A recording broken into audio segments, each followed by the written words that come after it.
Title: The Lie That Broke Him, a Love That Refused to Die. My people, this is the kind of story that will touch your soul. Love began like a sweet dream between two students, Michael, a final-year computer science student from Uniben, and Sandra, a 2O-level mass comm student from Unilag. They met during a youth conference in Lagos.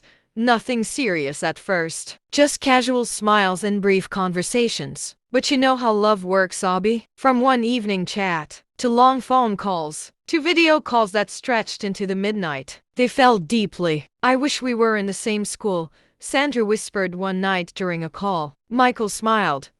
It doesn't matter, as long as we keep choosing each other. They became inseparable, even across the distance. They made it work. Then one weekend, Sandra did the unthinkable. She decided to surprise him, packed her box, cooked his favorite soup, and boarded a bus from Lagos to Benin. She arrived at his lodge. The door was slightly open. She smiled. This boy hasn't changed. But when she stepped in, her whole world crumbled. There he was, Michael, her Michael, kissing another girl on his bed. She gasped.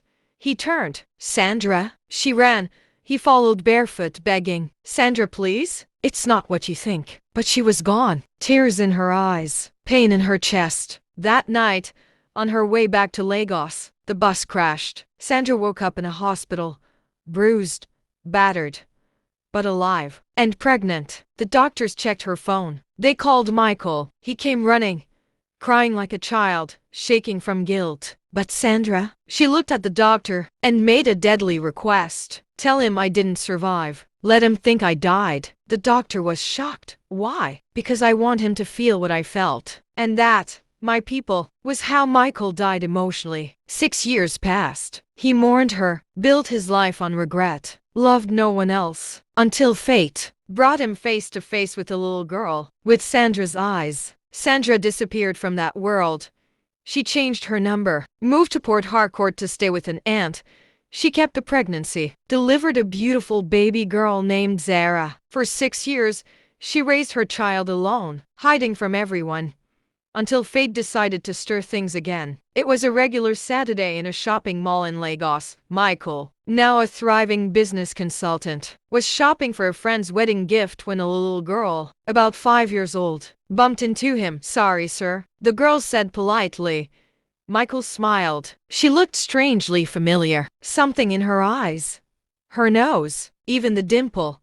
What's your name? He asked gently. Zara. Where's your mummy? She went to buy rice and oil, she said, holding her teddy bear. Michael chuckled and knelt to her level. You look like someone I know. Moments later, he heard a woman call out, Zara. He turned. Time stopped. Standing there, confused, was Sandra. Alive, breathing, beautiful, but shocked. Michael stood slowly. Sandra. She froze. He walked toward her, tears already forming.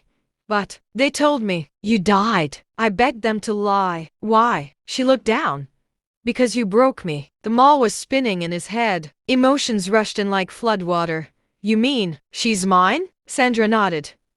Yes.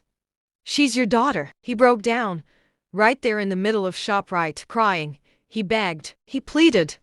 He apologized. But Sandra wasn't the same girl anymore. I'm engaged now, she said, to the governor's son. Michael wiped his tears. That arrogant fool that talks down on you. I've seen his interviews. He treats people like trash. He's wealthy. I'm not broke either. He says I'm not good enough because I have a child. He's a fool for saying that. You're more than enough. Days passed. Michael didn't give up. He visited her aunt's house, bought gifts for Zara, apologized every chance he got. The governor's son Kelvin soon showed his true colors, mocking Sandra in private, belittling her publicly, and once insulted Zara, calling her a mistake. That was the last straw. Sandra called off the engagement. One evening, under the mango tree in her aunt's compound, Sandra and Michael sat side by side as Zara played with her skipping rope. You still love me? She asked quietly. I never stopped. She looked at him. You hurt me, Michael. I know. And I'd live my whole life making it right if you let me. A tear rolled down her cheek. I loved you with everything. And I still do. He took her hand. And just like that, the love they thought was lost was found again. Zara skipped to them and smiled. Mummy, who is he? Sandra looked at Michael and smiled. He's your daddy, baby. The little girl ran into his arms, and he held her tight, crying, laughing, whispering I'm sorry over and over. Love had returned.